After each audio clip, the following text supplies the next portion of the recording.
And let us be honest to Kenyans, Madam Speaker. Madam Speaker, some of these counties that you are seeing in this country have seen 1 billion shillings for the first time in their lives after devolution, Madam Speaker. We shall not be used as a house to kill devolution, Madam Speaker. We must stand up because that is the only way we are going to save devolution, Madam Speaker. Madam Speaker, as you are aware, the Senate has only asked for an increment.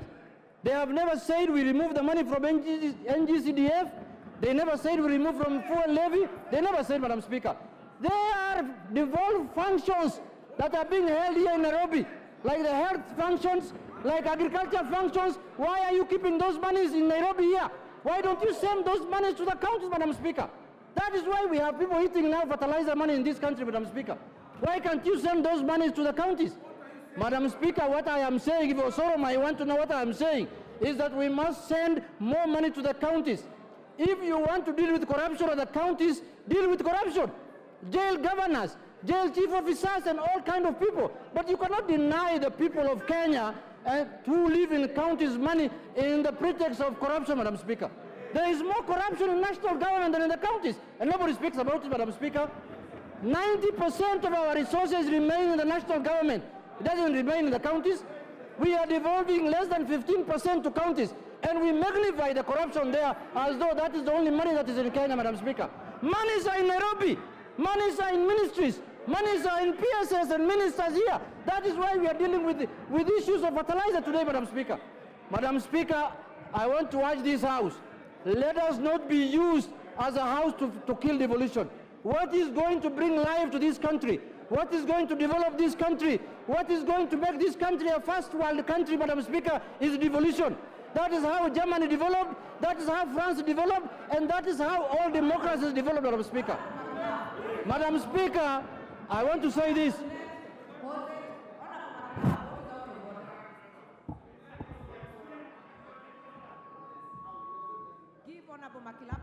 Hello. Madam Speaker, Madam Speaker, let me conclude by saying that you cannot add 6 billion shillings. Honorable Junet, take your seat. Honorable McClap, what is out of order? And let's get the IT department work on the sound. Honorable McClap. Madam Speaker, I think we've had enough debate on this matter, and we can call the mover to reply. Also, Madam Speaker, this matter is as good as done, Madam Speaker, and we can invoke Article 95 and call the mover to reply. I will let Honorable Junet finish. Madam Speaker, it will be sad, Honorable Makilap, who was a former Speaker of Baringo County, can be used to derail devolution in this country. But Madam Speaker, we are dealing with a budget of 3.9 trillion, almost 4 trillion. And we are giving counties only 396 billion, Madam Speaker. And we have added this year, this financial year, only 6 billion shillings, Madam Speaker. If you divide 6 billion shillings by 47 counties, every county is going to get 30 million shillings. What kind of money is that? What kind of money is that? Is that enough to develop this country? Madam Speaker, let us be honest to each other. If we want to develop this country, we must devolve funds. If there are issues of corruption, we must deal with them. We cannot use corruption to stifle devolution, Madam Speaker. Madam Speaker, look at what's happening to devolution. Since the inception 2013, the devolution is struggling to get their required amount of money. Madam Speaker, in this House, when we are dealing with the devolution, with the division of revenue, we are supposed to divide this money vertically first between counties and national government, Madam Speaker. And Madam Speaker, if you hate your governor, that is your own problem. You can go and sort out your issues at home. You are totally out of order. Totally. Out of order. Honorable Junet, wind up. Madam Speaker, I want to tell Honorable Osoro, if you hate your governor, you can go and sort out your problems at home. If you want to run for governor, it's up to you. If you want to run for MCA, it's up to you. But the fact of the matter is, the only monies that Kenyans are enjoying is the money that goes to devolution, Madam Speaker. No other money is on the ground. And the NGCDF, those two monies. county governments, and CDF money. That is all, Madam Speaker. All the other monies are in the hands of people like Lituri. Thank you, Madam Speaker. Honorable members, in my own evaluation, I see there are still some interested members to speak on this motion. So I will not put the question. I will give 2 people from my right, and I will give another 2 on my left. If there is more, we will continue for a while. Honorable Mukunji, you have the floor. Thank you, Honorable Speaker. Let me start by saying I rise to reject in totality, Honorable Speaker, the Division of Revenue Bill as it has come from Senate.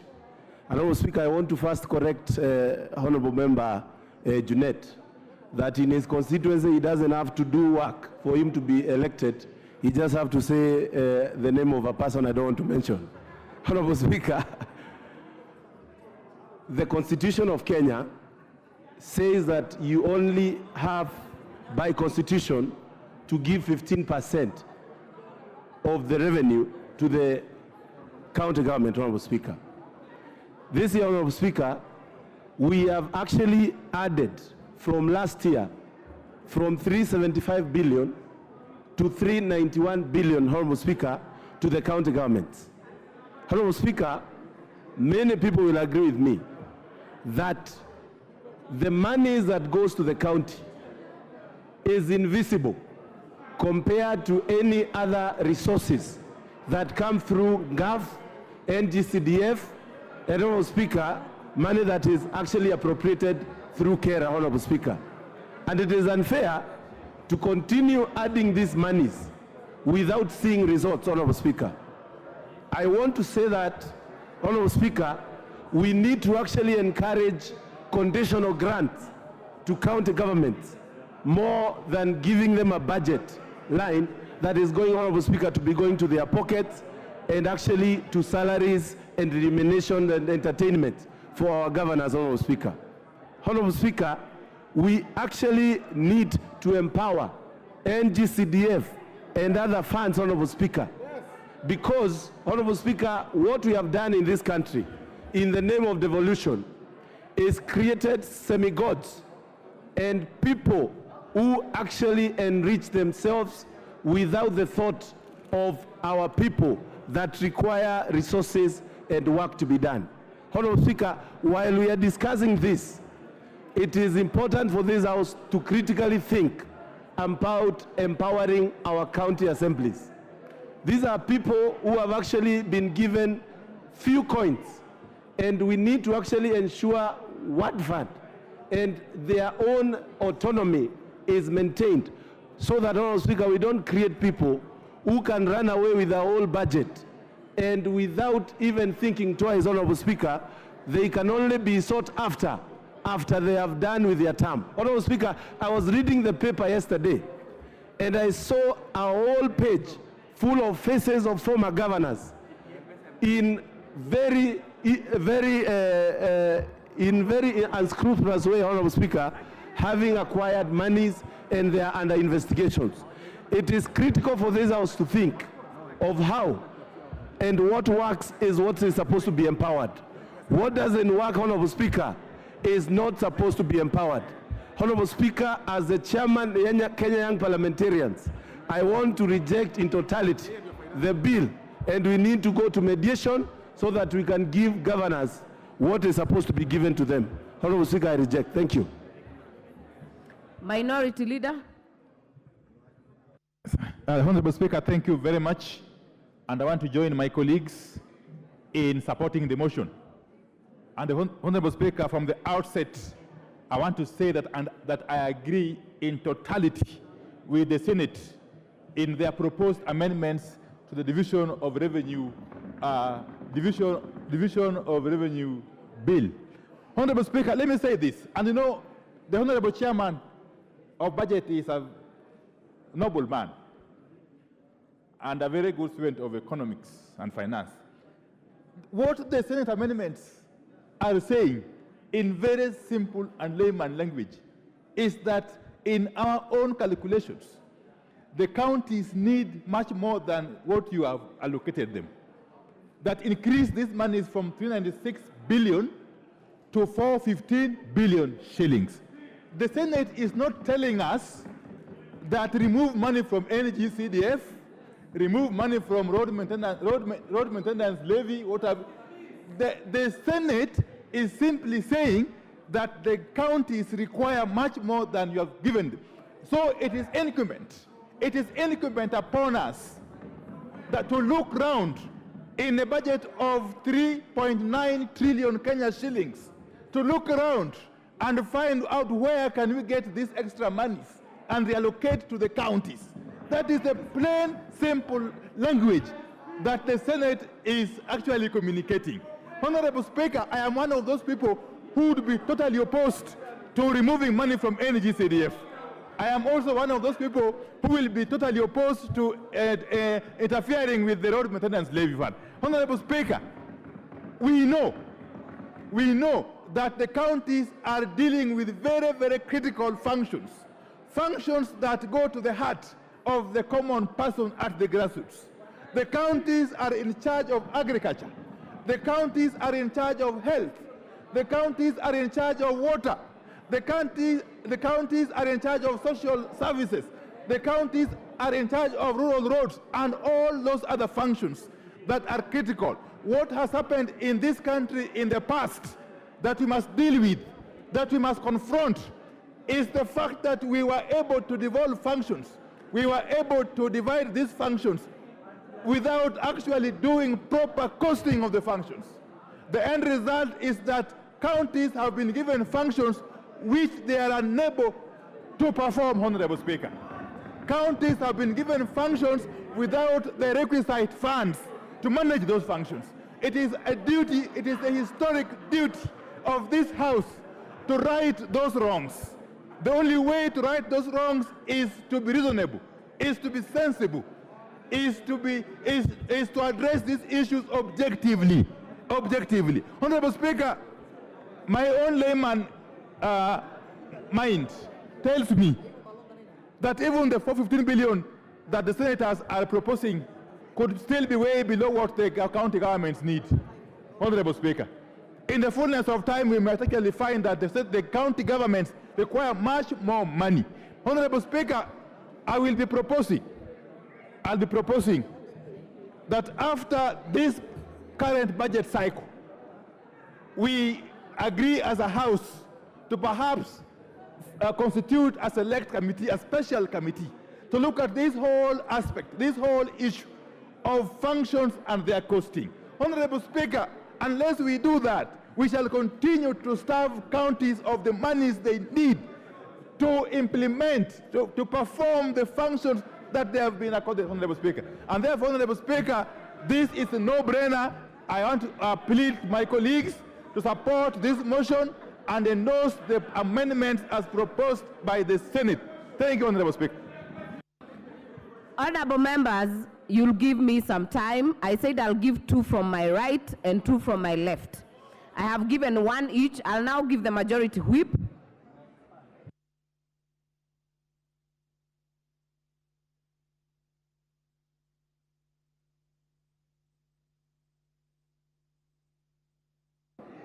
Thank you very much, Honorable Speaker. Honorable Speaker, I think it's important for us not to engage ourselves in populism politics when we are discussing very, very serious matters. We all live in this country, Honorable Speaker. NGCDF has been in existence for over 20 years. Yeah, for about 20 years, Honorable Speaker. Devolution in this country came into place in 2013. But you can hardly show what devolution or county governments have done compared to what NGCDF does. Honorable Speaker, it's important for us to also to be very factual. Some of these governors that we are defending so much, that we are or county governments that we are defending to have a lot of money, cannot even spend the amount, cannot even spend the entire amount whenever they get it. We are getting into the closure of the financial year, but you'll realize that some governors have not even spent a quarter of the amounts that they got when the financial year started. I mean, really, here we are debating on how we can be able to add them more funds for roads. When we all live in this country that governors do not even do roads, or the county governments are not working.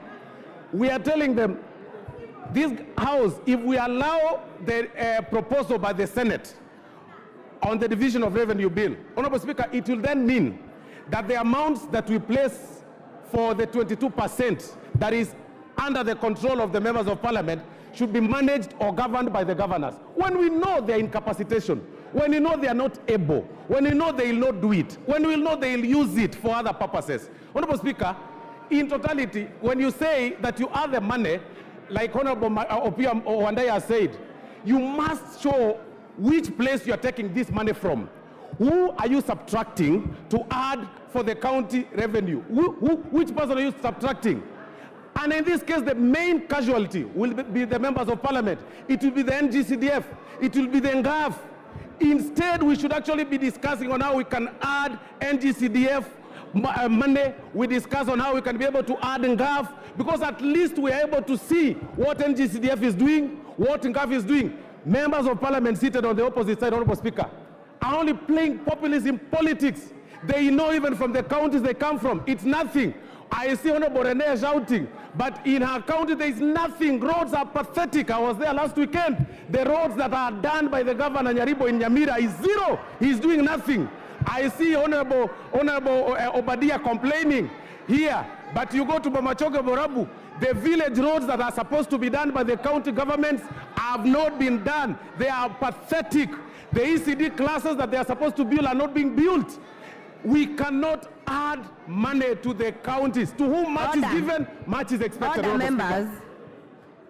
Honorable members, do not raise your hands. Honorable Kibagendi, use your cards. Honorable Mayaka, you don't shout. Yeah, use your cards. I cannot see you on my screen. Stop shouting in the house. Thank you, Honorable Speaker. As I wind up, Honorable Speaker, to whom much is given, much is expected. A lot has been given to the county governments, but we can hardly see.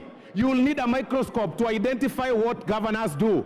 But everything NGCDF does is in full glare of the eyes of everybody. Everything that the NGAF is doing is visible.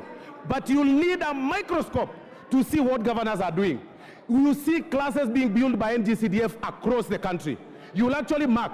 But in the county government structure, you will actually need a microscope.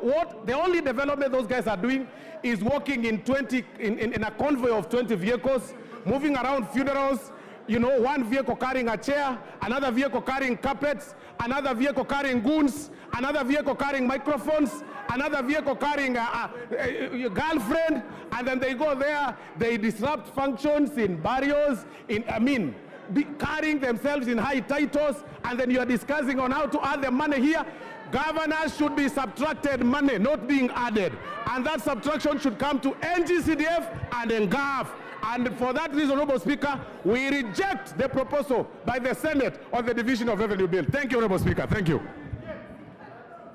Okay, honorable members, I will then give the member for Migori, Honorable Fatuma.